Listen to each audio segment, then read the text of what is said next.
રજૂ કરીએ પ્રાસંગિક આજનો વિષય કેન્દ્રનું અંદાજપત્ર, સંપાદન અને પઠન જાગૃતિ વકીલ.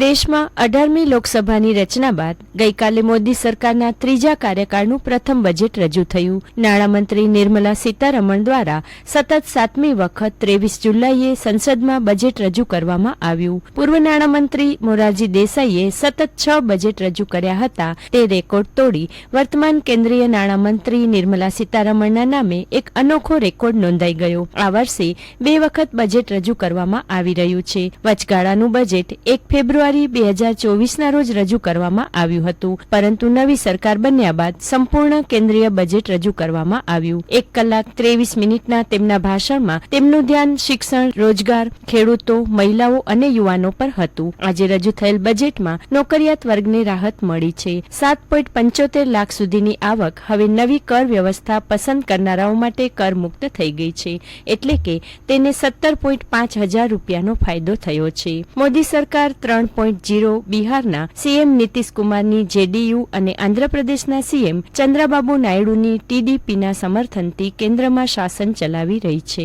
નાણામંત્રીએ બિહારમાં ઇન્ફ્રા અને અન્ય પ્રોજેક્ટ પર ₹58,900 કરોડ અને આંધ્રપ્રદેશની નવી રાજધાની અમરાવતીના વિકાસ માટે ₹15,000 કરોડની જાહેરાત કરી. તેમણે બિહાર, ઝારખંડ, પશ્ચિમ બંગાળ, ઓડિશા અને આંધ્રપ્રદેશ માટે માળખાકીય વિકાસ માટે વિશેષ યોજના લાવવાનું પણ વચન આપ્યું હતું. બજેટની અન્ય મહત્વની બાબતો પર નજર કરીએ તો ન્યૂ ટેક્સ રિજીમમાં રાહત મળી છે. ડિડક્શન ₹50,000થી વધારીને ₹75,000 કરવામાં આવ્યું. આ સિવાય 0 થી 3 લાખ રૂપિયા સુધી કોઈ ટેક્સ ચૂકવવો નહીં પડે. 3 થી 7 લાખ રૂપિયા માટે 5%, 7 થી 10 લાખ રૂપિયા માટે 10%, 10 થી 12 લાખ રૂપિયા માટે 15%, 12 થી 15 લાખ સુધી 20% અને 15 લાખથી વધુના પગાર પર 30% ટેક્સ લાગશે. બજેટમાં શું સસ્તું થયું એ જોઈએ તો કેન્સરની દવાઓ, સોનું, ચાંદી, platinum, mobile phone, mobile charger, electric wire, X ray machine, solar set, leather અને સી ફૂડ. યુવાનો માટે પહેલી નોકરી માટે 1 લાખ રૂપિયાથી ઓછો પગાર હોવા પર ઈપીએફઓમાં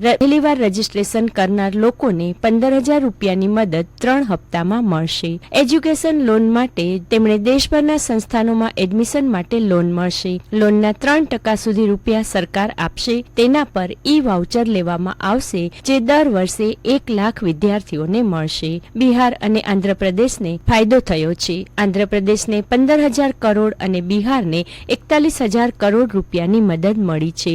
બિહાર, ઝારખંડ, પશ્ચિમ બંગાળ, ઓડિશા અને આંધ્રપ્રદેશ માટે ઇન્ફ્રાસ્ટ્રક્ચર ડેવલપમેન્ટ માટે ખાસ સ્કીમ જાહેર કરવામાં આવી છે. ખેડૂતો માટે 6 કરોડ ખેડૂતોની માહિતી જમીન રજિસ્ટ્રીમાં લાવવામાં આવશે. 5 રાજ્યોમાં નવા કિસાન ક્રેડિટ કાર્ડ જાહેર કરવામાં આવ્યા. યુવાનો માટે મુદ્રા લોનની રકમ 10 લાખ રૂપિયાથી વધીને 20 લાખ રૂપિયા થઈ છે. 500 ટોચની કંપનીઓમાં 5 કરોડ યુવાનોને ઇન્ટર્નશીપનું વચન મળ્યું છે. મહિલાઓ અને છોકરીઓ માટે લાભ આપતી યોજનાઓ માટે 3 લાખ કરોડ રૂપિયાની જોગવાઈ કરવામાં આવી છે. સૂર્યઘર ફ્રી વીજળી યોજના 1 કરોડ ઘરોમાં દર મહિને 300 યુનિટ સુધી મફત વીજળી મળશે. મોબાઈલ ફોન અને પાર્ટ્સ પર કસ્ટમ ડ્યુટી ઘટશે, જેથી મોબાઈલ સસ્તા થશે. સોના અને ચાંદીના ઘરેણાં પર કસ્ટમ્સ ડ્યુટી ઘટાડીને 6% કરવામાં આવી છે. આજે રજૂ થયેલા કેન્દ્ર સરકારના બજેટને ગુજરાતના ઉદ્યોગ જગતે સમતોલ ગણાવ્યું છે. બજેટથી એમએસએમઈ અને ડાયમંડ ઉદ્યોગ ખુશખુશાલ છે. પર્સનલ ટેક્સ અને જીએસટીમાં રાહત મળતા ગુજરાત ના ઔદ્યોગિક એસોસિએશન બજેટને સમતોલ કહી આવકાર્યું છે. કચ્છના સાંસદ વિનોદ ચાવડાએ આ બજેટને આશા, વિકાસ અને તમામ ક્ષેત્રોને આવરી લેતું સમતોલ અને વિકાસલક્ષી બજેટ ગણી આવકાર્યું છે. એમ કહી શકાય કે ગુજરાત જે ગ્રોથ એન્જિન છે તે ડબલ સ્પીડે દોડે તેવું આ બજેટ છે.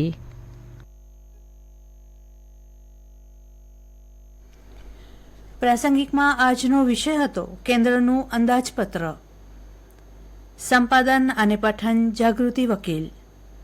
પ્રસારણ આકાશવાણીના ભુજ કેન્દ્ર પરથી કરવામાં આવ્યું.